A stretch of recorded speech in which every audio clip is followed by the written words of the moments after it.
अच्छा जी, एक्सरसाइज 5.1 है। इसमें हमें डेटा दिया जाएगा जिसके लिए हम मुख्तलिफ टाइप के ग्राफ ड्रा करेंगे। तो हम देखते हैं कि मुख्तलिफ टाइप के ग्राफ कौन कौन से होते हैं। यहाँ पर आपको सिर्फ मैं ग्राफ के नेम और उनके शेप्स दिखाऊंगा।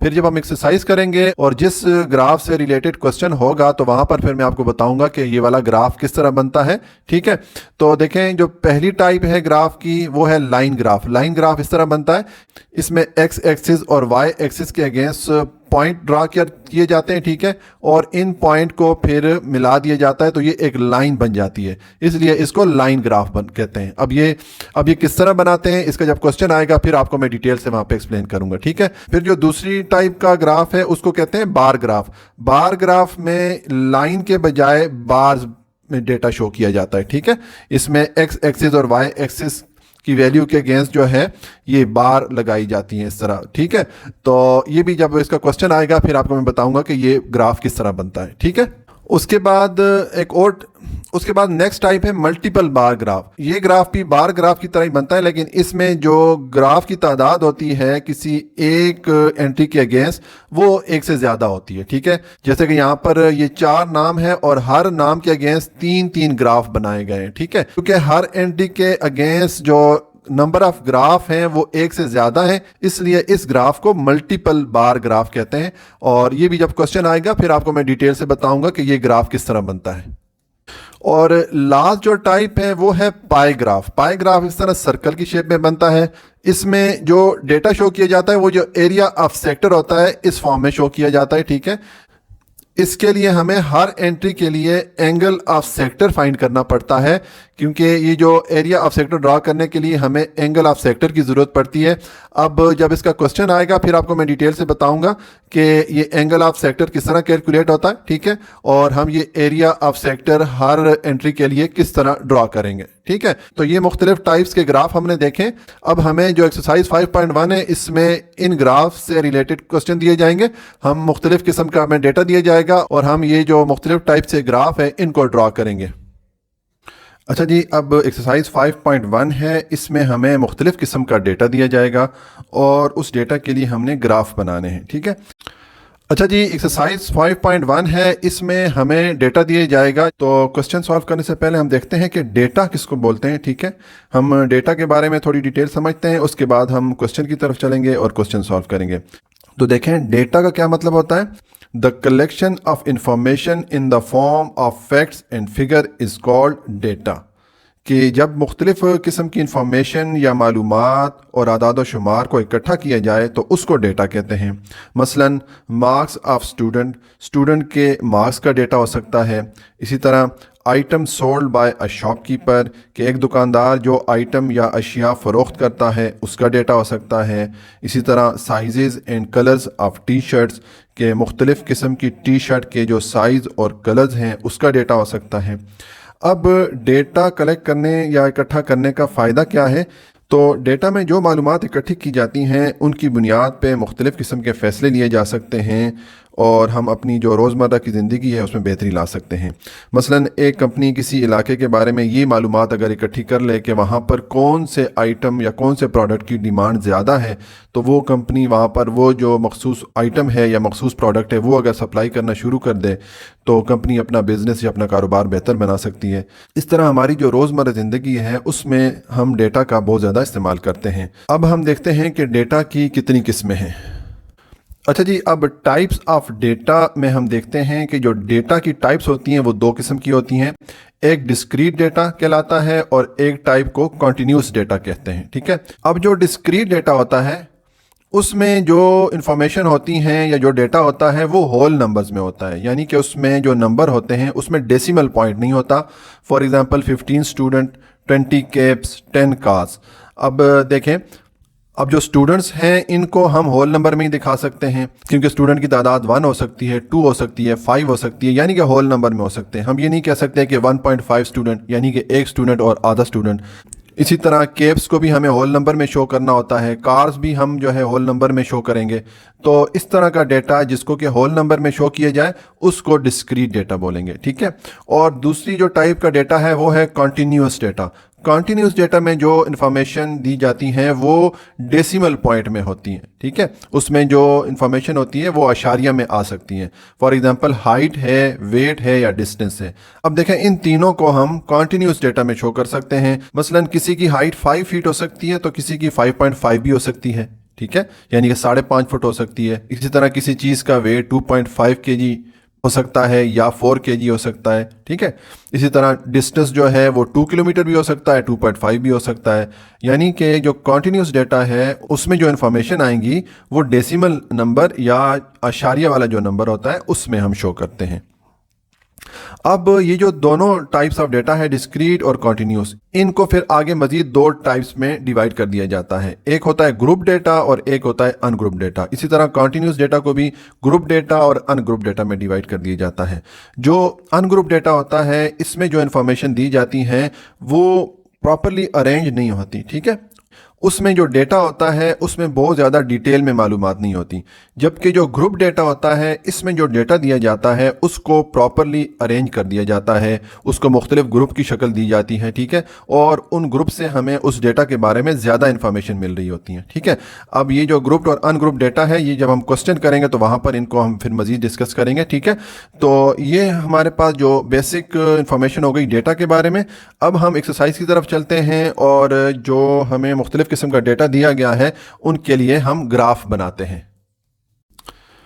क्वेश्चन नंबर 1 है the marks of a student Zeeshan in the grade 6 examination were. एक स्टूडेंट जीशान के ग्रेड 6 के एग्जाम में जो उसने मुख्तलिफ सब्जेक्ट में मार्क्स स्कोर किए वो ये हैं हमारे पास, ठीक है।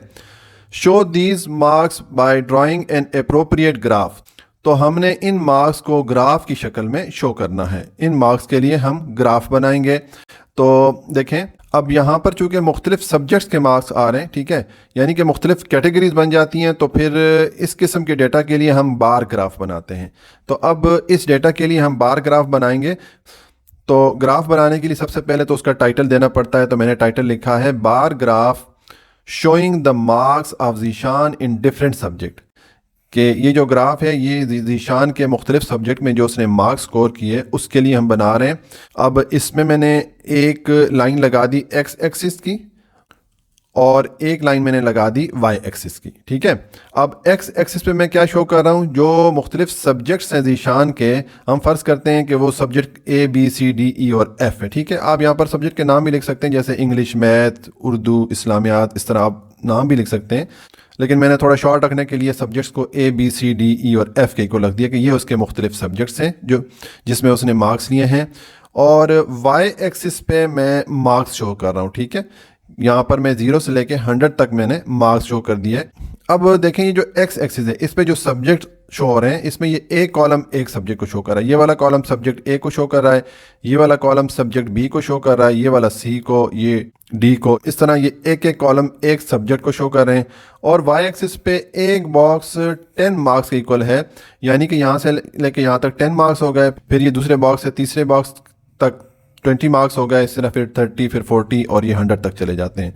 तो ये जो हमने स्केल बनाया है एक्स एक्सिस वाई एक्सिस पे, ये भी यहाँ पर लिखना होता है। तो मुझे चूंकि थोड़ा बड़ा करके लिखना पड़ रहा है, वीडियो में दिखाने के लिए मार्कर यूज़ करना पड़ रहा है, तो मेरे पास यहाँ पर जगह कम है तो मैंने इसको अलग करके लिखा है ताकि आपको समझाने के लिए मैं दिखा सकूँ। देखिए इस तरह आपने ये स्केल लिखना है कि on x axis 1 column is equal to 1 subject, जो एक कॉलम है वो एक सब्जेक्ट को शो कर रहा है, ठीक हो गया। और ऑन वाई एक्सिस, और जो वाई एक्सिस है इसमें 1 box is equal to 10 marks, के एक बॉक्स जो है वो 10 मार्क्स के इक्वल है। तो ये जो स्केल है ये आप इस दर किसी भी जगह लिख लेंगे। आप जाहिर है पेन यूज़ करेंगे ग्राफ बनाने के लिए, तो पेन से यहाँ पर आप इजीली जो है ये स्केल इसका लिख सकते हैं, ठीक है। तो ये आप स्केल की इंफॉर्मेशन भी यहाँ पर लिख देंगे। अब हम इसके लिए बार ग्राफ बनाते हैं। तो देखें सबसे जो पहला सब्जेक्ट है ये हम फ़र्ज़ करते हैं ए के इक्वल है, और इसमें कितने मार्क्स हैं, 50 मार्क्स हैं। तो ये हमारा जो सब्जेक्ट ए है और इसमें मार्क्स कितने हैं, 50 हैं। तो हम ऊपर जाएंगे, देखें यहाँ पर 50 मार्क्स आ रहे हैं, यहाँ पर हम एक लाइन लगा देंगे, ठीक है, क्योंकि ये जो कॉलम है ये सब्जेक्ट ए को शो कर रहा है, तो इसको हमने यहाँ पर लाइन लगा दी। अब हम इस लाइन को नीचे एक्स एक्सिस के साथ जोड़ देंगे, हम इस साइड से भी जोड़ेंगे और इस साइड से भी जोड़ देंगे। तो ये हमने बार बना लिया। जो सब्जेक्ट ए में जितने मार्क्स ज़ीशान ने लिए 50 मार्क्स, उसके लिए हमने एक बार बना दिया, ठीक है। उसके बाद नेक्स्ट जो सब्जेक्ट बी है उसमें ज़ीशान ने 80 मार्क्स स्कोर किए, तो ये हमारा जो सब्जेक्ट बी है उसका कॉलम आ रहा है और ये 80 मार्क्स की रेंज आ रही है। तो इसका मतलब है कि यहाँ तक इसका बार बनेगा, ठीक है। तो ये मैंने इसको लाइन लगाई। अब मैं इसको एक्स एक्सिस के साथ जोड़ लेता हूँ दोनों साइड से, इधर से भी जोड़ूंगा, ठीक है, इधर से भी ज्वाइन करूंगा और इधर से भी ज्वाइन करूंगा। तो ये सब्जेक्ट बी के लिए हमने बार बना दिया। उसके बाद सब्जेक्ट सी में कितने मार्क्स लिए ज़ीशान ने? 60 मार्क्स लिए हैं। तो देखें ये हमारा जो सब्जेक्ट सी है उसका कॉलम है और ये जो है 60 मार्क्स की रेंज आ रही है। तो यहाँ पर ये इसके सब्जेक्ट सी में जो मार्क्स बनते हैं इतने बनते हैं, इसको हमने मार्क किया और अब इसको हम एक्स एक्सिस के साथ ज्वाइन कर लेंगे। इधर से भी ज्वाइन करेंगे और इधर से भी ज्वाइन कर लेंगे, ठीक है। उसके बाद सब्जेक्ट डी में ज़ीशान ने मार्क्स स्कोर किए 50। तो अगेन ये हमारा डी सब्जेक्ट का कॉलम है और 50 मार्क्स यहाँ पर आ रहे हैं। देखें ये 50 मार्क्स की रेंज यहाँ पर आ रही है, तो हम यहाँ पर ये लाइन लगा देंगे और इसको भी हम एक्स एक्सिस के साथ ज्वाइन कर लेंगे। तो इसके लिए भी हमारे पास बार आ जाएगा, यानी कि सब्जेक्ट डी के लिए भी हमारे पास बार आ गया। और सब्जेक्ट डी में कितने मार्क्स ज़ीशान ने स्कोर किए? 50, ठीक है। उसके बाद सब्जेक्ट ई है, इसमें ज़ीशान ने 85 मार्क्स स्कोर किए हैं। तो ये सब्जेक्ट ई के कॉलम में हम ऊपर जाएंगे और 85 मार्क्स तक जाएंगे। तो देखें ये 80 और ये 90, इन दोनों के दरमियान 85 का मार्क आएगा, ठीक है। तो देखें मैं इधर बिल्कुल दरमियान में स्केल रखता हूँ, ये 80 और 90 के दरमियान में मैंने स्केल रखा है और ये मेरा जो कॉलम आ रहा है सब्जेक्ट ई का, तो इधर ये 80 और 90 के दरमियान में मैं ये लाइन लगा दूंगा, ठीक है। अब हम इस लाइन को एक्स एक्सिस के साथ दोनों तरफ से ज्वाइन कर देंगे, ठीक है। ये आ जाएगा और इधर से भी आ जाएगा। तो ये हमारा बार बन गया सब्जेक्ट ई के लिए। इसमें कितने मार्क्स ईशान ने स्कोर किए? 85। तो हमें ये बार से नज़र आ रहा है कि ये इसने 85 मार्क्स स्कोर किए। उसके बाद लास्ट जो सब्जेक्ट है एफ, इसमें ईशान ने स्कोर किए 90 मार्क्स। तो देखें अब हम इस एफ के कॉलम में ऊपर जाएंगे और यहाँ पर 90 मार्क्स के रेंज तक जाएंगे। तो ये 90 मार्क्स की रेंज आ रही है, ठीक है। तो यहाँ पर हम ये लाइन लगा देंगे और इसको हम नीचे एक्स एक्सिस के साथ ज्वाइन कर लेंगे, ठीक है। तो ये हमने इसको ज्वाइन किया। इसी तरह इधर से भी हम इसको ज्वाइन करेंगे। तो ये हमारे पास जो बार है वो एफ जो सब्जेक्ट में मार्क्स है उसके लिए बन गई। तो अब देखें ये बार से पता चल रहा है कि कौन से सब्जेक्ट में ज़ीशान ने ज़्यादा मार्क्स लिए हैं और कौन से सब्जेक्ट में ज़ीशान ने कम मार्क्स लिए हैं। सबसे ज़्यादा मार्क्स जो इसका जो सब्जेक्ट एफ है इसमें देखें इसकी बार सबसे बड़ी बन रही है। तो इसका मतलब है कि इसमें ज़ीशान ने सबसे ज़्यादा स्कोर लिए हैं, सबसे ज़्यादा मार्क्स स्कोर किए हैं। और इसी तरह ये जो दो सब्जेक्ट हैं ये इनकी बार सबसे छोटी बन रही है। इसका मतलब है कि इन दो सब्जेक्ट में ज़ीशान ने कम मार्क्स स्कोर किए हैं। तो ये ग्राफ की मदद से हम इजीली डेटा को समझ जाते हैं, क्योंकि ये ग्राफिकल शक्ल में, पिक्चर की शक्ल में एक चीज़ सामने आ रही होती है तो हम ज़्यादा बेहतर तरीके से डेटा को समझ जाते हैं। तो ये हमने बार ग्राफ बना लिया इस डेटा के लिए। ये सोल्यूशन हो गया क्वेश्चन नंबर 1 का। क्वेश्चन नंबर 2 है, a shopkeeper sold the following number of toys in 6 week. ये हमें टेबल दिया गया है जिसमें कि एक शॉपकीपर ने 6 वीक्स में जो नंबर ऑफ टॉयज सेल किए उसका डेटा दिया गया है। Represent the above information bye a simple graph. तो हमने ये जो इन्फॉर्मेशन है इसको एक सिंपल ग्राफ या एक सादा ग्राफ से इसको शो करना है। तो हम इसके लिए बार ग्राफ यूज़ करेंगे ये डेटा रिप्रेजेंट करने के लिए, ये डेटा शो करने के लिए। अच्छा, उसके बाद ये दो छोटे छोटे क्वेश्चन है जिसको हमने आंसर करना है। नंबर 1 है, how many toys were sold by the shopkeeper all together, के शॉपकीपर ने जो टोटल नंबर ऑफ टॉयज है वो कितने सेल किए।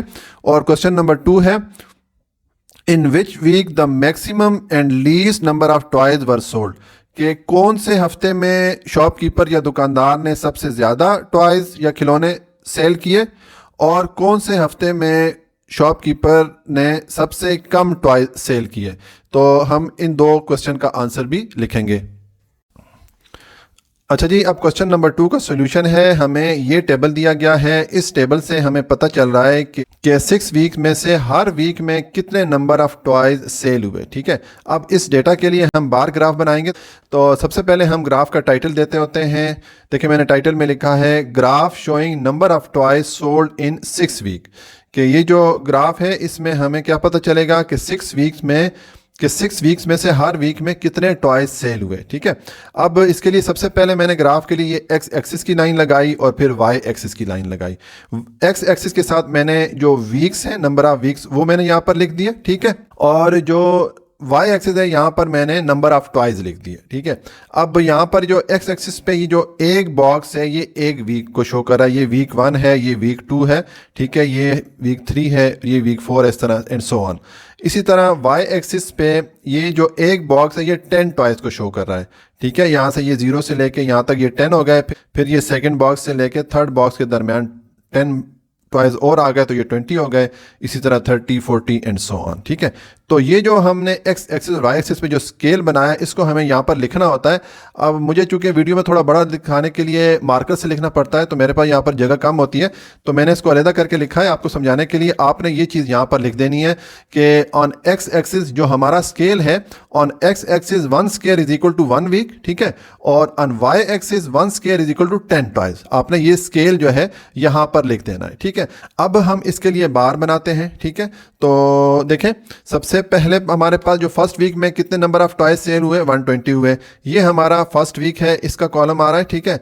तो हम इसमें ऊपर जाएंगे और कहाँ तक जाएंगे, 120 टॉयज तक। तो ये 120 टॉयज की रेंज आ रही है, तो यहाँ पर हम ये लाइन लगा देंगे, ठीक है। ये हमारा जो फर्स्ट वीक की सेल है वो आ गई है, इसको हम एक्स एक्सिस के साथ दोनों तरफ से ज्वाइन कर लेंगे, इधर से भी ज्वाइन करेंगे और इधर से भी ज्वाइन करेंगे। तो ये हमारा बार बन गया जो फर्स्ट वीक की सेल है उसके लिए। उसके बाद सेकंड वीक में 80 टॉयज सेल हुए, ये हमारा जो सेकंड वीक है उसका कॉलम आ रहा है। अब हमने ऊपर कहाँ तक जाना है, 80 टॉयज तक जाना है, 80 नंबर तक जाना है। तो देखें ये हमारा 80 नंबर की रेंज आ रही है, तो मैं यहाँ पर ये लाइन लगा दूंगा और इसको मैं दोनों तरफ से एक्स एक्सिस के साथ ज्वाइन कर दूंगा। तो ये मेरी जो बार है बन गई है सेकंड वीक की सेल के लिए, ठीक है। अब थर्ड वीक में हमारे जो टॉय सेल हुए वो 90 थे, तो ये मेरा जो थर्ड वीक है उसका कॉलम आ रहा है। हम ऊपर जाएंगे और कहाँ तक जाएंगे, 90 की वैल्यू तक जाएंगे। तो देखें यहाँ पर ये 90 की वैल्यू आ रही है, यानी कि 90 सेल की जो रेंज आ रही है यहाँ पर आ रही है। तो मैं यहाँ पर ये लाइन लगा दूंगा और इसको मैं दोनों तरफ से एक्स एक्सिस के साथ ज्वाइन कर दूंगा, ठीक है।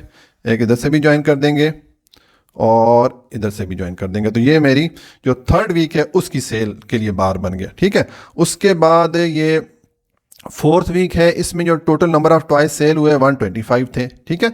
तो ये हमारा फोर्थ वीक का जो कॉलम है, ठीक है, इसमें हम ऊपर जाएंगे और कहाँ तक जाएंगे, 125 तक जाएंगे। तो देखें ये 120 है, ये 130 है, तो इसके दरमियान में 125 आएगा। तो मैं स्केल को बिल्कुल इसके दरमियान में रखूंगा, 120 और 130 के दरमियान में। ये मेरा स्केल मैंने इस तरह रखा, ठीक है।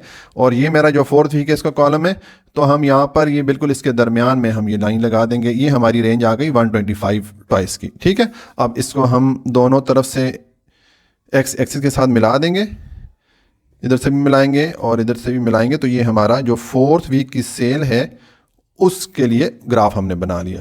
उसके बाद जो फिफ्थ वीक है इसमें 110 टॉयज जो है वो सेल हुए, तो ये हमारी फिफ्थ वीक का कॉलम आ रहा है। इसमें हम ऊपर जाएंगे और कहाँ तक जाएंगे, 110 तक। तो देखें ये 100 और ये 110 हो जाता है।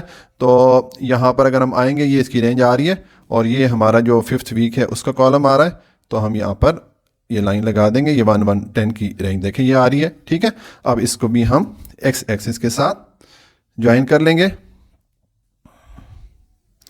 हम इधर से भी ज्वाइन करेंगे और दूसरी तरफ से भी इसको ज्वाइन कर लेंगे। तो ये हमारे पास बार बन गया वीक नंबर 5 की सेल के लिए। और वीक नंबर 6 में जो टोटल नंबर ऑफ सेल है टॉयज की वो 75 है।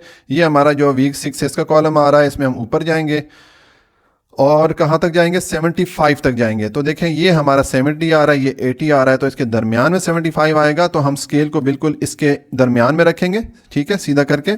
ये हमारी बिल्कुल जो 75 की वैल्यू पे आ गया ये स्केल यहाँ से, ठीक है। और इधर से ये जो हमारा वीक 6 है उसका कॉलम ये वाला आ रहा है, तो हम यहाँ पर ये लाइन लगा देंगे और अब इसको हम दोनों तरफ से एक्स एक्सिस के साथ ज्वाइन कर लेंगे। हम इधर से भी ज्वाइन करेंगे और हम इधर से भी इसको मिला लेंगे। तो ये हमारा जो वीक 6 है उसके लिए कॉलम बन गया। तो ये हमारा जो ग्राफ है इस टेबल के लिए हमने बार ग्राफ बना दिया है, ठीक है। अब इसमें फर्दर 2 छोटे छोटे क्वेश्चन हैं, तो उसको भी हम आंसर करते हैं। अच्छा जी, अब क्वेश्चन नंबर 2 में 2 फर्दर छोटे छोटे क्वेश्चन पूछे गए हैं, तो हम उनका आंसर लिखते हैं। नंबर 1 है, how many toys were sold by shopkeeper all together, के शॉपकीपर या दुकानदार ने टोटल जो टॉयज़ हैं वो कितने सेल किए, ठीक है। तो हमें ये जितने नंबर ऑफ़ टॉयज़ हैं 6 वीक में जो सेल हुए हैं उनको हम ऐड करेंगे तो हमारे पास टोटल नंबर ऑफ़ टॉयज़ जो सोल्ड हैं उसकी वैल्यू आ जाएगी। तो मैंने लिखा है answer total toys sold is equal to, अब ये सारे नंबर मैं आपस में ऐड कर रहा हूँ, ये सारे मैं ऐड करूंगा तो मेरे पास टोटल आ गया 600 टॉयज। जो टोटल नंबर ऑफ टॉयज उस शॉपकीपर ने सेल किए वो है 600। उसके बाद क्वेश्चन नंबर 2 है in which week maximum and least number of toys were sold, कि कौन से हफ्ते में सबसे ज़्यादा टॉयज सेल हुए और कौन से वीक में सबसे कम टॉयज सेल हुए। तो देखें ये जो वीक 4 है इसमें सबसे ज़्यादा टॉयज सेल हुए 125 और ये जो वीक 6 है इसमें सबसे कम टॉयज सेल हुए 75। तो हम अपने आंसर में लिखेंगे in week 4 maximum number of toys were sold, के वीक 4 में सबसे ज़्यादा जो टॉयज हैं वो सेल हुए। इन वीक 6 मिनिमम और least number of toys were sold, कि जो वीक 6 था या छठा जो हफ्ता था उसमें सबसे कम टॉयज सेल हुए। तो ये सॉल्यूशन हो गया क्वेश्चन नंबर 2 का।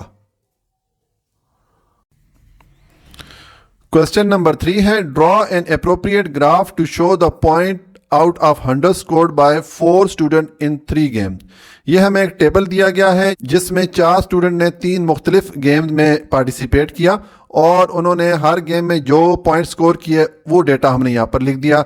तो हम इस डेटा के लिए हमें ग्राफ बनाना है। तो अब इस डेटा के लिए हम जो ग्राफ बनाएंगे वो मल्टीपल बार ग्राफ बनाएंगे, क्योंकि यहाँ पर एक स्टूडेंट के अगेंस्ट मल्टीपल कॉलम्स में डेटा आ रहा है तो इस तरह का डेटा मल्टीपल बार ग्राफ में शो करना ज़्यादा बेहतर होता है। अच्छा जी, क्वेश्चन नंबर 3 है draw an appropriate graph to show the point out of 100 scored by 4 student in 3 games. ये हमें टेबल दिया गया है जिसमें के 4 स्टूडेंट ने 3 मुख्तलिफ गेम्स खेली, ठीक है, और उन्होंने हर गेम में 100 में से जितने पॉइंट स्कोर किए वो हमने यहाँ पर लिख दिए। जैसे कि अली ने गेम 1 में, मैंने गेम को यहाँ पर शॉर्ट करके जी लिखा है, ठीक है। जो गेम 1 है उसमें अली ने 100 में से 72 स्कोर किए, गेम 2 में अली ने 100 में से 60 स्कोर किए और गेम 3 में अली ने 100 में से 85 स्कोर किए। इसी तरह ये फिर अनम के लिए डेटा आ जाता है, ये ज़ारा का जो स्कोर है वो आ जाता है और ये उमर के लिए स्कोर आ जाता है। अब इस डेटा के लिए हमसे कहा जा रहा है कि अप्रोप्रिएट ग्राफ हमने ड्रॉ करना है। तो देखें चूंकि इसमें 3 गेम्स का डेटा आ रहा है, किसी भी स्टूडेंट के लिए अगर हम बार बनाएंगे तो हमें हर स्टूडेंट के लिए 3 बार 3 गेम्स के अगेंस्ट बनानी पड़ेंगी, यानी कि हमें मल्टीपल बार एक स्टूडेंट के लिए बनानी पड़ रही है। तो फिर यहाँ पर जो हम ग्राफ बनाएंगे वो मल्टीपल ग्राफ बार बनाएंगे, वो इसके लिए सूटेबल है, वो इसके लिए अप्रोप्रिएट ग्राफ बन जाता है। तो देखें ग्राफ बनाने के लिए सबसे पहले तो हम उसका टाइटल देते होते हैं। तो मैंने लिखा है graph showing point scored by 4 student, कि ये जो हम ग्राफ बना रहे हैं ये जो 4 स्टूडेंट ने जो मुख्तलिफ 3 गेम्स खेली हैं उसमें जो उन्होंने स्कोर किए 100 में से वो स्कोर यहाँ पर हम शो कर रहे हैं, ठीक है। अब इसमें मैंने ये एक्स एक्सिस की लाइन लगा दी और वाई एक्सिस की लाइन लगा दी। एक्स एक्सिस के साथ मैंने जो स्टूडेंट्स के नाम है वो शो कर रहा हूँ, अली, अनम, ज़ारा, उमर, ठीक है, और वाई एक्सिस के साथ मैं पॉइंट्स को शो कर रहा हूँ, ठीक है।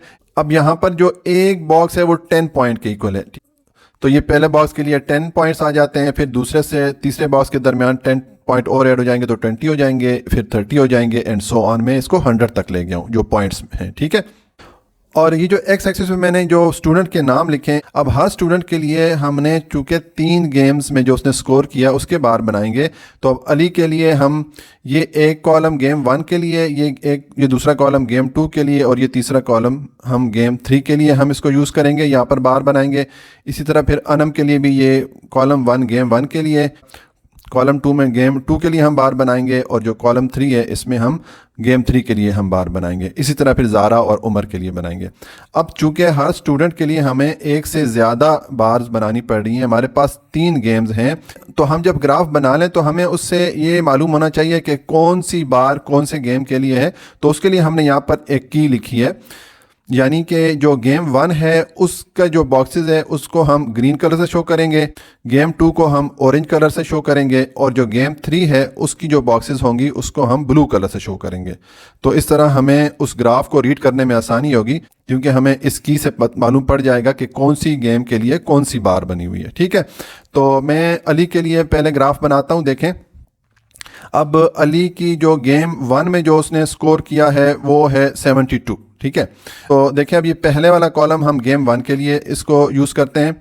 इसमें हमने ऊपर जाना है 72 पॉइंट तक, ठीक है। तो देखें अगर हम ऊपर जाएं इस कॉलम में तो यहाँ पर ये 70 हो जाता है। अब ये 70 और 80 के दरमियान मैंने 5 इक्वल पार्ट से इसको डिवाइड किया, यानी कि 2 पॉइंट के इक्वल पार्ट में मैंने इसको डिवाइड किया हुआ है।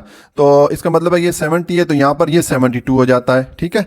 तो अगर मैं यहाँ पर स्केल रखूँ बिल्कुल ये 72 जहाँ पर हमारा पॉइंट आ रहा है इस पर, और ये हमारा कॉलम है गेम 1 के लिए और ये हमारा 72 पॉइंट आ रहा है, ठीक है। तो यहाँ पर हम लाइन लगा लेंगे और अब इसको हम एक्स एक्सिस के साथ जोड़ लेंगे दोनों तरफ से।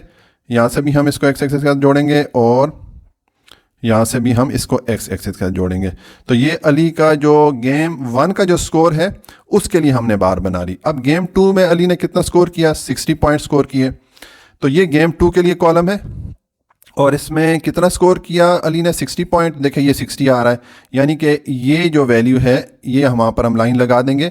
ये गेम 2 के लिए अली की अब हम बार बनाएंगे तो इसको हम नीचे वाई एक्सिस के साथ ज्वाइन कर लेंगे, ठीक है। अब ये गेम 2 के लिए हमने बार बना ली। अब गेम 3 में अली ने 85 पॉइंट स्कोर किए। तो ये गेम 3 का कॉलम है अली के लिए, इसमें हम कहाँ तक जाएंगे, 85 तक जाएंगे। तो देखिए अगर हम ऊपर जाएं ये 80 आ जाता है, ये 90 आ जाता है, इसके दरमियान में 85 होगा। तो हम स्केल को बिल्कुल 80 और 90 के दरमियान में रखेंगे हॉरिजेंटली, ठीक है, इस तरह दरमियान में रख के। और ये जो गेम 3 का कॉलम है इसमें हम ऊपर जाएंगे और यहाँ पर लाइन लगा देंगे, ठीक है। ये अब 85 के बिल्कुल हमने सीध में लाइन लगा दी, ठीक है। अब इसको हम एक्स एक्सिस के साथ ज्वाइन कर लेंगे, इधर से भी ज्वाइन करेंगे और इधर से भी ज्वाइन करेंगे। अब हमने ये तीनों गेम्स के लिए बार लगा दी अली ने जो पॉइंट स्कोर किए थे उसके लिए। तो अब हम इसमें ये जो की के हिसाब से कलर्स हैं वो फिल कर लेते हैं ताकि हमें पता चले कि गेम 1 के लिए कौन सी बार है, गेम 2 के लिए कौन सी है और गेम 3 के लिए कौन सी है। तो देखें जो गेम 1 के लिए हमने ग्रीन कलर रखा है, तो ये जो पहली वाली बार है इसको हम ग्रीन कलर से फिल कर देंगे, ठीक है।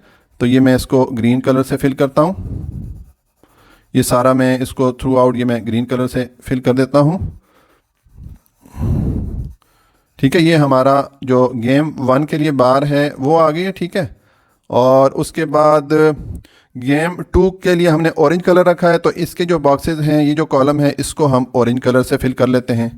तो ये मैं सारा जो है इसको पूरी बार को मैं ऑरेंज कलर से फिल कर देता हूँ, ठीक है।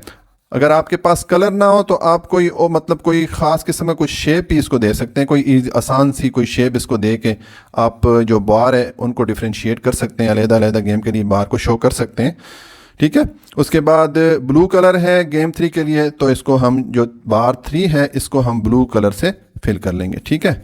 तो ये इसको मैं फिल करता हूँ। ये मैंने आपको अली का जो डेटा था या अली ने जो 3 गेम में पॉइंट स्कोर किए थे उसके लिए बार बना के दिखा दिए।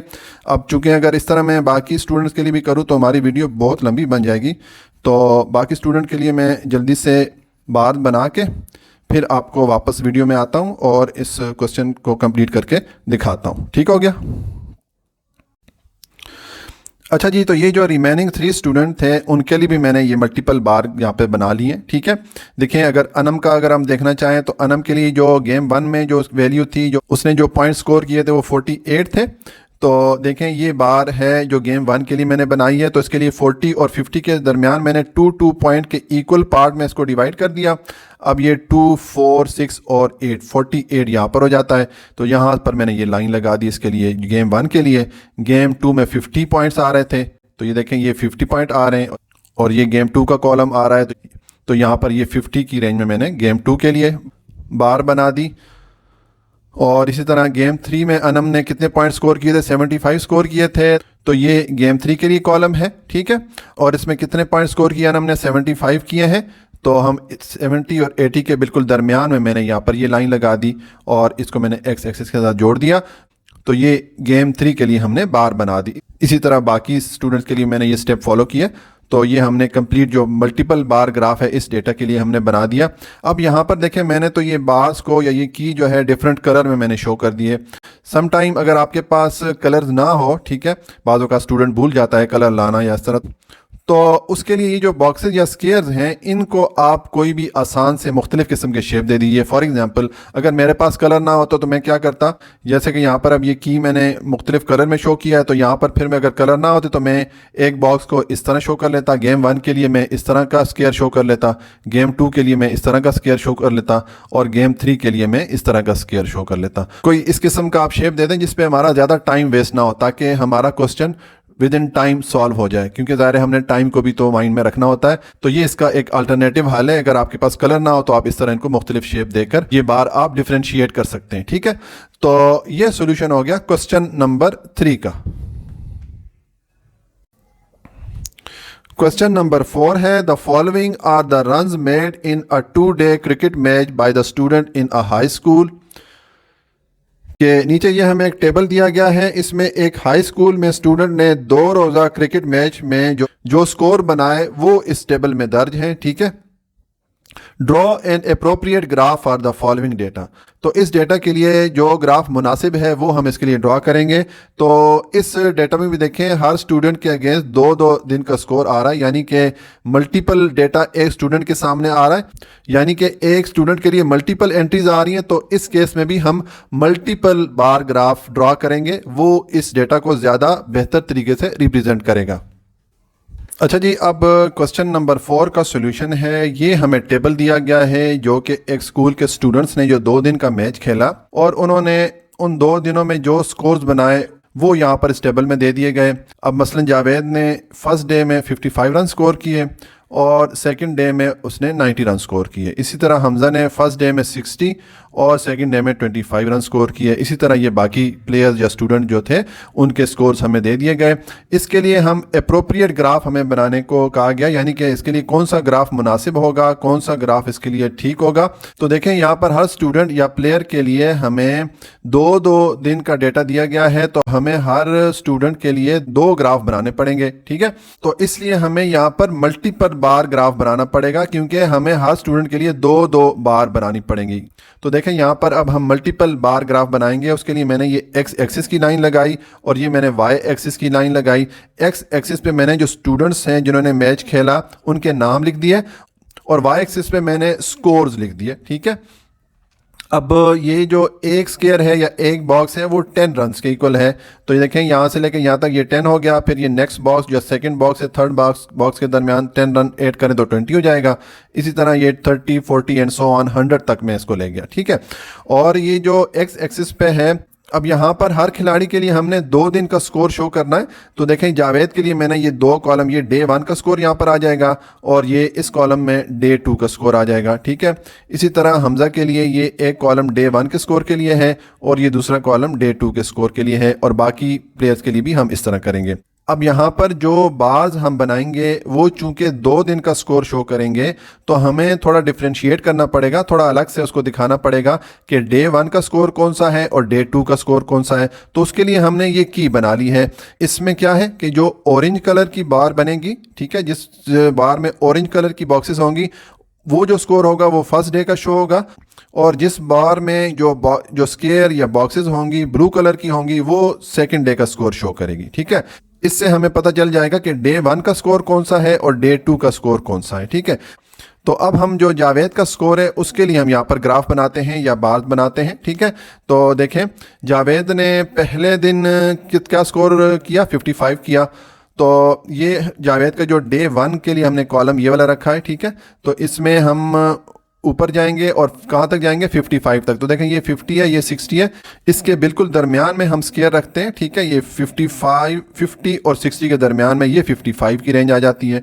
ठीक है, और ये कॉलम हमने डे 1 के लिए रखा है जावेद के लिए, तो यहाँ पर हम लाइन लगाएंगे। ये 55 की जो रेंज है उसको हमने मार्क कर लिया और अब इसको हम एक्स एक्सिस के साथ ज्वाइन कर लेंगे, इधर से भी ज्वाइन करेंगे और ये दूसरी तरफ से भी इसको हम ज्वाइन कर लेंगे। ठीक है, तो ये जो जावेद का डे 1 का स्कोर है वो हमने यहाँ पर उसके लिए बार बना दिया। अब जावेद ने डे 2 में क्या स्कोर किया, 90 स्कोर किया। तो ये डे 2 के लिए हमने कॉलम रखा है, इसमें हम ऊपर जाएंगे और कहाँ तक जाएंगे, 90 तक जाएंगे। तो देखें ये 90 की वैल्यू आ रही है, तो हम यहाँ पर ये वाली लाइन लगा देंगे और इसको हम एक्स एक्सिस के साथ इधर से जोड़ देंगे। ठीक है, और इधर से हम ये जो हमने पहली बार लगाई है इसके साथ इसको कंबाइन कर लेंगे।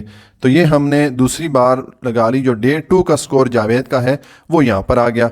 अब इनको हम कलर्स करेंगे। तो डे 1 को हम कौन से कलर, ऑरेंज कलर से शो कर रहे हैं, तो यहाँ पर हम ऑरेंज कलर कर लेंगे। इस डे 1 के लिए हमने जो बार बनाई है ये सारी हम जो है इसको ऑरेंज कलर से फिल कर लेंगे, ताकि इससे हमें ये पता चले कि ये जो बार है ये डे 1 का स्कोर शो कर रही है। ठीक है। और इसी तरह अब डे 2 को हम कौन से कलर से शो कर रहे हैं, ब्लू कलर से शो कर रहे हैं, तो इसको हम ब्लू कलर से फिल कर लेंगे। ठीक है, ताकि इससे ये पता चले कि ये डे 2 का स्कोर है। ठीक है। और इसी तरह हम बाकी प्लेयर्स के लिए भी करेंगे, जो बाकी स्टूडेंट्स जिन्होंने मैच खेला उनके लिए भी हम यही प्रोसेस करेंगे। अब चूंकि अगर इसको मैं वीडियो रिकॉर्डिंग करते हुए दिखाऊं तो वीडियो बहुत लंबी बन जाएगी, तो मैं बाकी स्टूडेंट्स के लिए जल्दी से इस तरह बार्स बनाता हूं। ठीक है। और इस ग्राफ को कंप्लीट करके फिर आपके पास वापस आता हूं। अच्छा जी, तो ये बाकी स्टूडेंट्स के लिए मैंने यहाँ पर बार्स बना लिए। ठीक है। जैसे कि फॉर एग्जांपल अब हमज़ा का आप देखें, हमज़ा ने फर्स्ट डे पे 60 स्कोर किया और सेकंड डे पे 25 स्कोर किया। तो ये हमज़ा के लिए फर्स्ट डे का कॉलम है। ठीक है। इसमें देखें हम यहाँ पर ये 60 पे आया, यहाँ पर हमने इसको मार्क करके एक्स एक्सिस के साथ जोड़ दिया। और जो सेकंड डे है उस पे हमज़ा ने 25 स्कोर किया, तो ये 20 और 30 के दरमियान में हमने इसको मार्क किया और इसको हमने एक्स एक्सिस के साथ जोड़ दिया। तो ये हमने हमज़ा के लिए बार्स बना ली। इसी तरह ये बाकी स्टूडेंट के लिए मैंने बार्स बना ली हैं। अच्छा, अब इसमें मैंने ये डेज़ को डिफ्रेंशिएट करने के लिए या मुख्तलिफ डेज़ का स्कोर दिखाने के लिए मैंने इसको डिफरेंट कलर का शेड दे दिया। अगर आपके पास कलर्स ना हो तो आप ये जो स्केयर हैं इनको आप कोई सा भी सिंपल सा डिज़ाइन दे सकते हैं। ठीक है।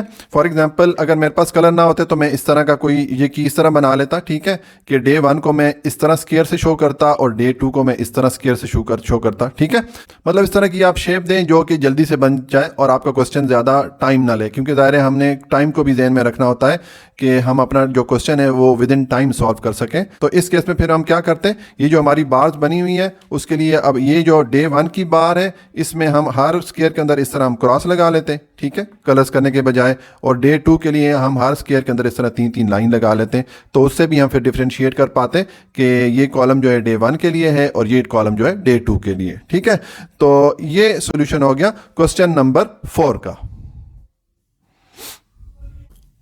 क्वेश्चन नंबर 5 है, Mrs Imran purchase the following goods and services from a grocery store for her kitchen in the last month. कि मिसेज इमरान ने पिछले मंथ में एक ग्रोसरी शॉप से कुछ अशिया और उनसे कुछ सर्विसेज ली। जो अशिया उन्होंने परचेज की उसकी डिटेल इस टेबल में दी गई है कि उन्होंने राइस परचेज की 600 में, ये जो हमें अमाउंट दी गई ये रुपीज़ में। ठीक है, इसी तरह जो फ्लोर या आटा है वो 500 रुपीज़ में, शुगर 300 में, सोप या साबन हो गया, ऑयल और मिसलेनियस यानी कि मुख्तफर्रिक या मुख्तलिफ किस्म की और जो छोटी छोटी आइटम है ये उनके लिए हमें डेटा दिया गया है। ये उनका एक्सपेंडिचर है रुपीज़ में। तो इसके लिए हम क्या करेंगे, graph the data using a pi graph. तो हम इस डेटा के लिए पाई ग्राफ ड्रॉ करेंगे। ठीक है।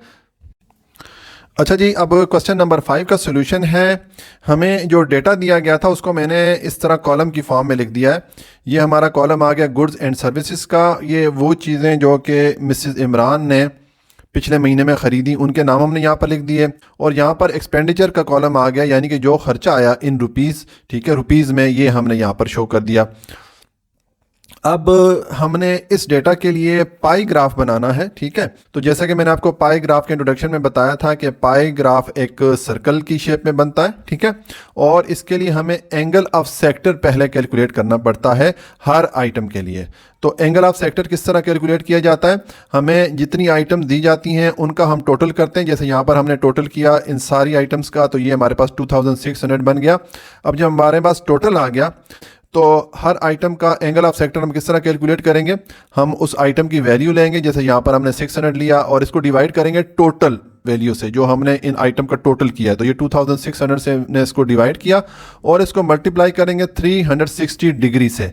360 डिग्री से हम क्यों मल्टीप्लाई करते हैं कि चूंकि पाई ग्राफ एक सर्कल की शेप में बनता है और एक सर्कल का जो पूरा जो एंगल होता है वो 360 के इक्वल होता है। ठीक है, तो इसलिए हम इसको 360 से मल्टीप्लाई करते हैं। अब जब आप इसको मल्टीप्लाई करेंगे तो आपको ये वैल्यू मिल जाएगी 83.08। ठीक है, आपके पास जो जो वैल्यू आएगी आपने हर वैल्यू को 2 डिजिट तक राउंड ऑफ करते जाना है, ठीक है। तो ये हमारे पास फ्लोर, शुगर, सोप, ऑयल और मिसलेनियस जो भी मिसेज इमरान ने आइटम परचेज किए हैं, जो अशिया उन्होंने परचेज किए हैं पिछले महीने, ये उनके लिए हमारे पास एंगल ऑफ सेक्टर आ जाएगा। तो जब हमने हर आइटम के लिए एंगल ऑफ सेक्टर फाइंड कर लिया तो अब हम इसके लिए पाई ग्राफ बनाएंगे। तो देखिए, पाई ग्राफ बनाने के लिए सबसे पहले आपने एक स्ट्रेट लाइन लगानी है, जैसे मैंने यहाँ पर लगाई है। तो हम ये जो हमारे पास एंगल ऑफ सेक्टर की वैल्यूज आई हैं, ठीक है, इनकी मदद से हम पाई ग्राफ बनाएंगे। तो उसके लिए हम प्रोटेक्टर यूज करेंगे। प्रोटेक्टर को हम बिल्कुल ये जो हमने स्ट्रेट लाइन लगाई है इसके ऊपर बिल्कुल सीधा हम इसको रखेंगे इस तरह, ठीक है। और ये जो इसकी लाइन है ये बिल्कुल इस लाइन पे ऊपर सीधी आएगी, ठीक है। अब हम जो राइस है इसके लिए हम ग्राफ बनाएंगे। तो देखें, राइस का जो हमारे पास एंगल ऑफ सेक्टर की वैल्यू आई थी ये है 83.08 डिग्री, ठीक है। तो हमने प्रोटेक्टर को इस तरह सीधी लाइन पे रखा। अब अगर आप इस प्रोटेक्टर की जो नीचे वाली लाइन है इस पे अगर आप एंगल की वैल्यूज देखें तो देखें यहाँ पर 80 की वैल्यू आ जाती है। अब हमें कौन सी डिग्री पे मार्क करना है, 83.08 पे। तो देखें ये इसका 81 हो जाता है, 82, और यहाँ पर इसका आ जाता है 83, ठीक है। ये हमने इसको मार्क किया। अब हम ये जो मैंने सेक्टर का एरिया मार्क किया है इसको हम यहाँ से ज्वाइन कर लेंगे, ठीक है। और इसको यहाँ से भी हम जो इसका सेंटर है सर्कल का उसके साथ हम इसको ज्वाइन कर लेंगे।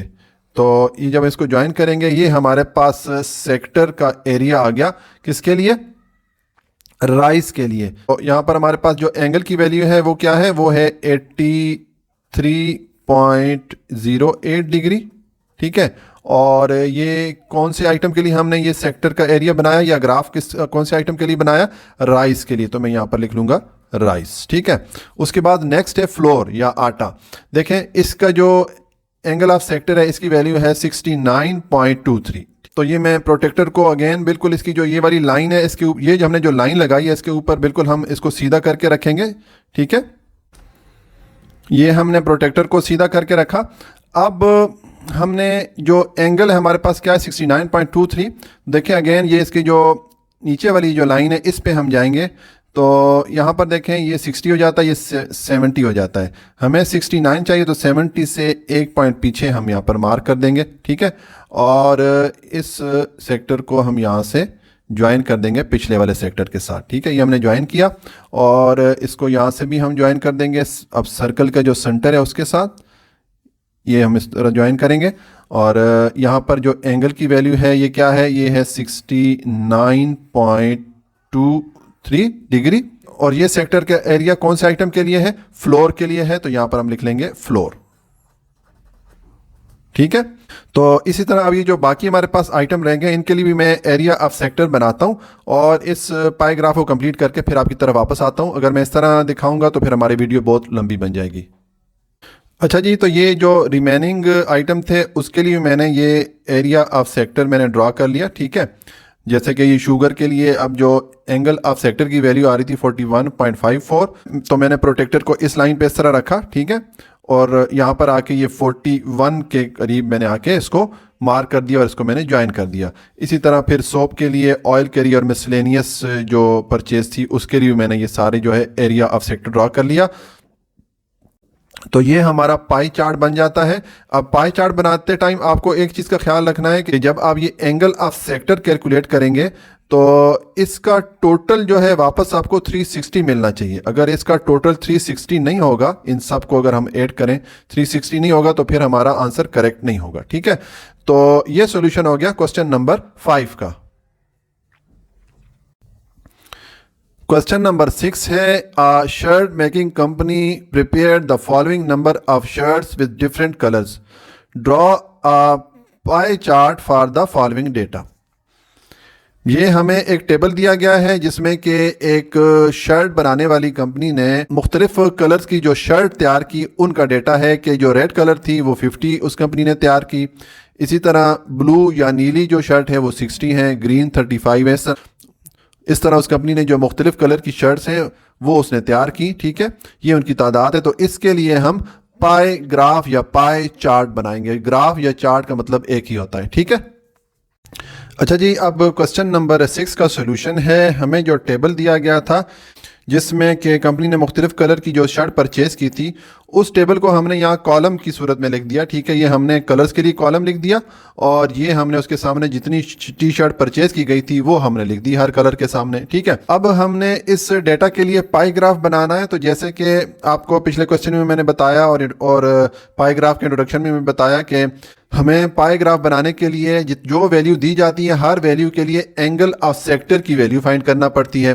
तो एंगल ऑफ सेक्टर की वैल्यू किस तरह हम फाइंड करते हैं कि हमें जो भी वैल्यू दी जाती है, जैसे कि यहाँ पर हमें ये टी शर्ट दी गई हैं तो इनको हम टोटल करेंगे, ये इनका टोटल आया 335, ठीक है। अब हम ये जो पहली वाली टी शर्ट है, जो रेड टी शर्ट है, इसका एंगल ऑफ सेक्टर फाइंड करना चाहते हैं तो हम लिखेंगे 50/335, यानी कि जो हमने टोटल किया उससे हम डिवाइड करेंगे इस रेड शर्ट की वैल्यू को और इसको हम मल्टीप्लाई करेंगे 360 डिग्री से। 360 डिग्री से क्यों मल्टीप्लाई करते हैं? जैसे कि मैंने आपको पिछले पार्ट में भी बताया कि चूंकि हम इसके लिए पाई ग्राफ बना रहे हैं और पाई ग्राफ सर्कल की शेप में होता है तो फुल सर्कल के एंगल की जो वैल्यू होती है वो 360 डिग्री होती है, तो इसलिए इसको हम 360 से मल्टीप्लाई करते हैं। अब इसको जब आप मल्टीप्लाई करेंगे तो आपको ये आंसर मिलेगा। आपको जो भी कैलकुलेटर पे आंसर आए उसको आपने 2 डिजिट तक राउंड ऑफ करते जाना है, ठीक है। तो मैंने ये सारी वैल्यूज पहले से कैलकुलेट करके रखी है ताकि हमारी वीडियो बहुत ज़्यादा लंबी ना बने। इसमें बस यही करना है कि हम जिस आइटम के लिए एंगल ऑफ सेक्टर कैलकुलेट करना चाहेंगे तो हम उसकी वैल्यू लेंगे, उसको डिवाइड करेंगे हम टोटल से और उसको मल्टीप्लाई कर देंगे 360 डिग्री से, तो हमारे पास ये सारी वैल्यूज आती जाएंगी, ठीक है। हमने जितनी भी वैल्यूज है ये सबको हमने डेसिमल पॉइंट के बाद 2 डिजिट तक राउंड ऑफ कर दिया है। अब हम इसके लिए पाई ग्राफ बनाएंगे। तो जैसे कि मैंने आपको पिछले पार्ट में बताया कि पाई ग्राफ बनाने के लिए हम प्रोटेक्टर यूज़ करेंगे। हम एक ये सीधी लाइन लगाएंगे, ठीक है।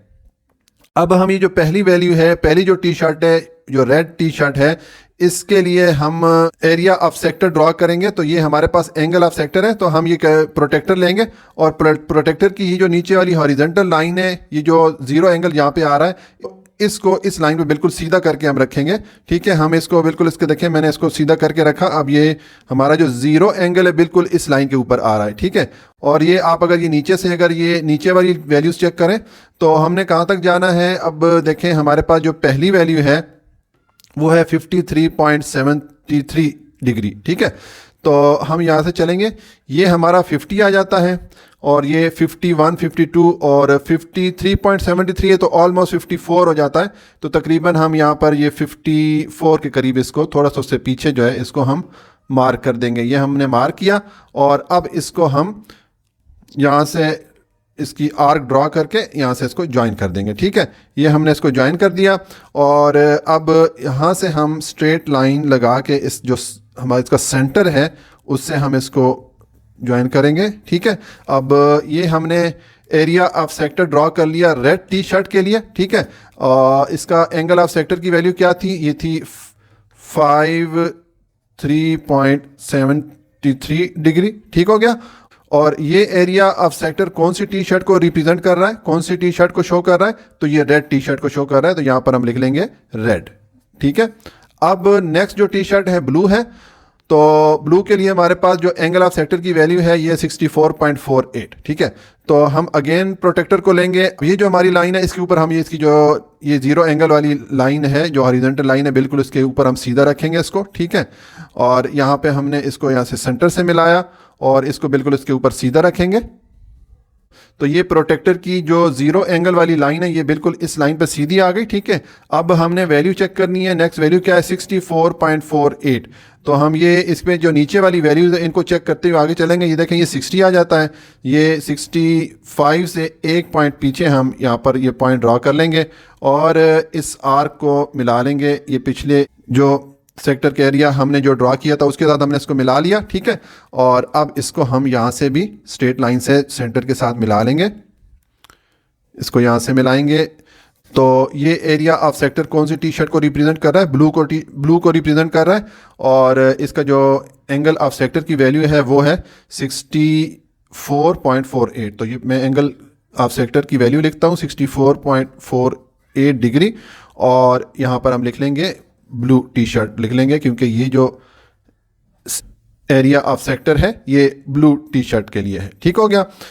तो इसी तरह हम ये जो बाकी हमारे पास टी शर्ट्स है उसके लिए भी हम इसी तरह ड्रॉ करते जाएंगे और इस पाई ग्राफ को हम कंप्लीट कर लेंगे। तो तो ये जो बाकी वैल्यूज़ है उसके लिए भी अगर मैं अलग से ड्रा करके दिखाऊंगा तो हमारी वीडियो बहुत लंबी बन जाएगी।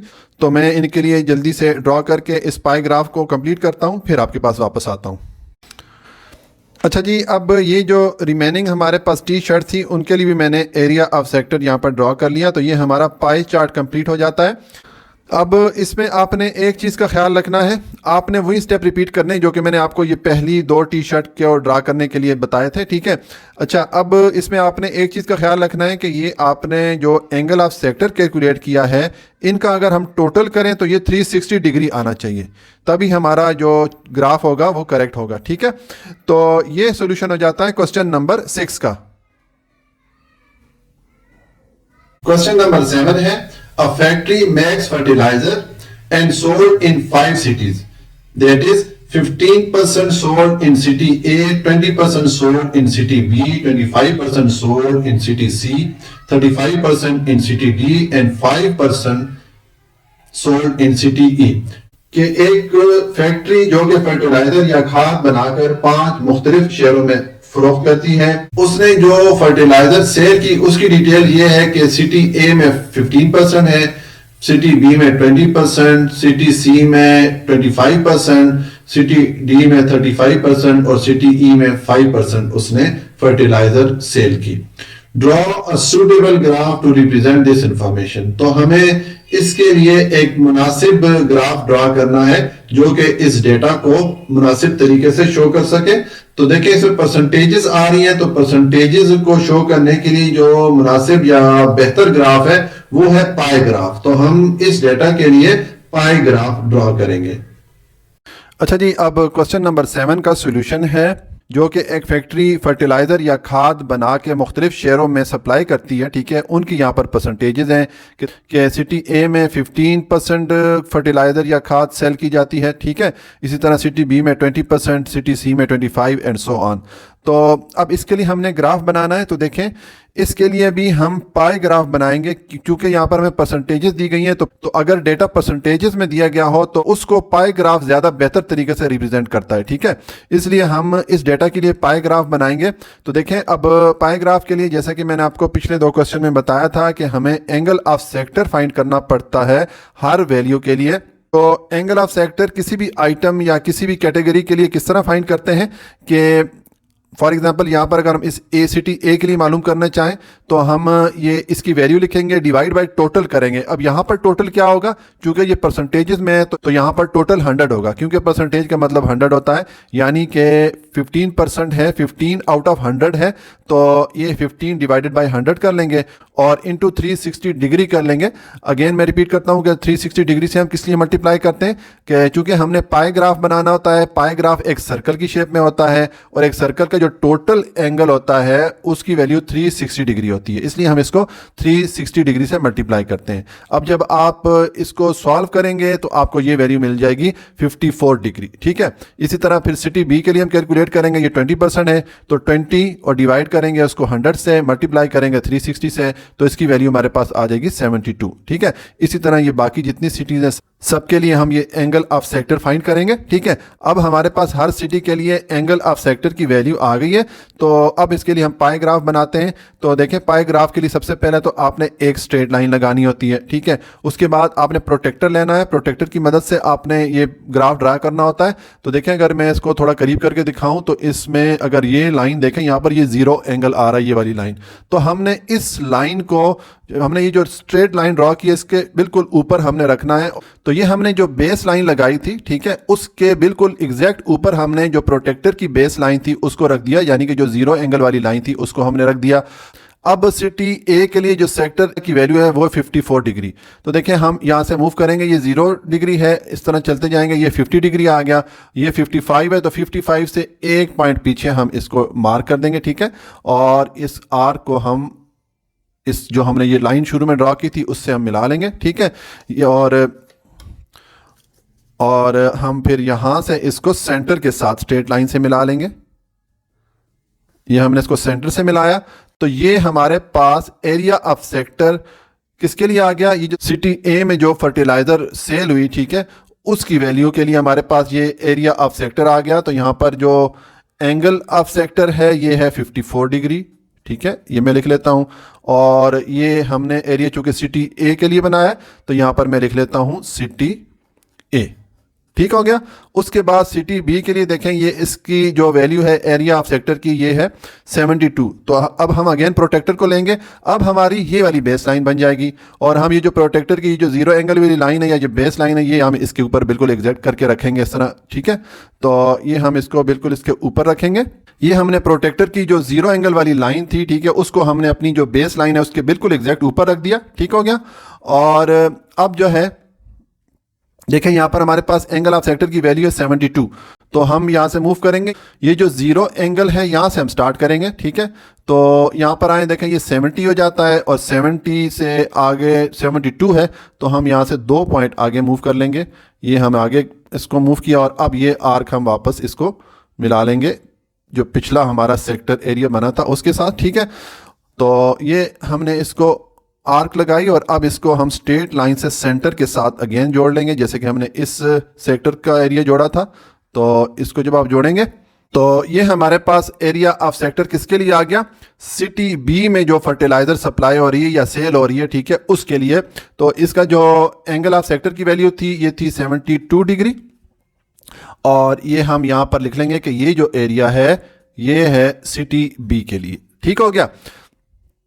इसी तरह हम ये जो बाकी 3 सिटीज़ हैं उसके लिए हम सेम प्रोसेस करेंगे। अब सिटी सी के लिए हम इसको बेस लाइन बनाएंगे और यहाँ पर एक हम आर्क लगा के उसको सेंटर से मिला लेंगे। ठीक है, फिर इसी तरह डी के लिए और फिर इसी तरह ई सिटी के लिए हम कर लेंगे। ठीक है, तो मैं जल्दी से ये जो बाकी 3 सिटीज़ रह गई हैं सी डी ई, इनके लिए एरिया ऑफ सेक्टर ड्रॉ करता हूँ ताकि हमारा ये पाई ग्राफ कंप्लीट हो जाए। फिर मैं आपकी तरफ वापस आता हूँ।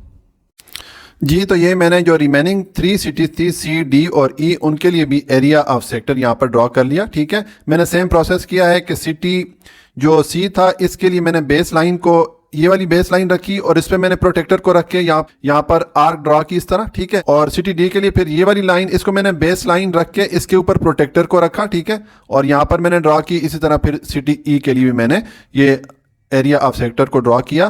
तो ये हमारा पाई ग्राफ कंप्लीट हो जाता है। अब देखें इस पाई ग्राफ से हमें क्या पता चल रहा है कि सबसे ज़्यादा जो फर्टिलाइज़र सेल हो रही है वो कौन सी सिटी में हो रही है, सिटी डी में हो रही है, और सबसे कम कौन सी सिटी में हो रही है, सिटी ई में हो रही है। तो इस तरह ग्राफ से हम जो दी गई इंफॉर्मेशन होती है, जो दिया गया डेटा होता है, उसको ज़्यादा ईजीली अंडरस्टैंड कर लेते हैं। तो ये सोल्यूशन हो गया क्वेश्चन नंबर 7 का।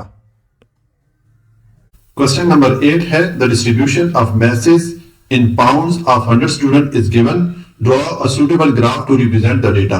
ये नीचे हमें टेबल में 100 स्टूडेंट के वजन का डेटा दिया गया है जो कि पाउंड में है। ठीक है, तो इसके लिए हमने मुनासिब सा ग्राफ ड्रॉ करना है। तो देखें यहाँ पर ये मिड पॉइंट में हमें वैल्यू दी गई है, तो इसके लिए फिर बेहतर जो ग्राफ है वो लाइन ग्राफ है। तो इस डेटा के लिए हम लाइन ग्राफ ड्रॉ करेंगे। अच्छा जी, अब क्वेश्चन नंबर 8 का सोल्यूशन है। हमें ये टेबल दिया गया है, इसमें हमें 100 स्टूडेंट के वेट की डिटेल दी गई है कि 35 स्टूडेंट ऐसे हैं जिनका जो एवरेज वेट है वो 114.5 पाउंड है। ठीक है, इसी तरह 20 स्टूडेंट ऐसे हैं जिनका एवरेज वेट 124.5 पाउंड है। इसी तरह ये एवरेज वेट आ गया 10 स्टूडेंट का, ये 5 स्टूडेंट का, ये 15 का और ये 15 का। ठीक है, ये हमें डेटा दिया गया है। तो देखें यहाँ पर चूंकि हमें ये मिड पॉइंट या एवरेज में डेटा दिया गया है तो इसके लिए हम लाइन ग्राफ ड्रॉ करेंगे। लाइन ग्राफ इस डेटा के लिए ड्रॉ करना बेहतर है। तो देखें लाइन ग्राफ हम किस तरह ड्रॉ करेंगे। कोई भी हम ग्राफ ड्रॉ करते हैं तो सबसे पहले उसका हम टाइटल देते हैं। तो देखें मैंने टाइटल में लिखा है graph showing message of 100 student, कि ये ग्राफ 100 स्टूडेंट के जो वजन है उसको दिखाएगा। ठीक है, तो अब देखें ये मैंने इसमें एक्स एक्सिस की लाइन लगा दी, ये मैंने इसमें वाई एक्सिस की लाइन लगा दी। एक्स एक्सिस के साथ मैंने मिड पॉइंट्स की वैल्यू लिख दी। मैंने लिख दिया मिड पॉइंट ऑफ मैसेज, यानी कि ये वाली जो रो है ये वाली वैल्यूज मैंने लिख दी। अब ये 114.5 है, ये जो वर्टिकल लाइन आ रही है ये 114.5 को शो कर रही है।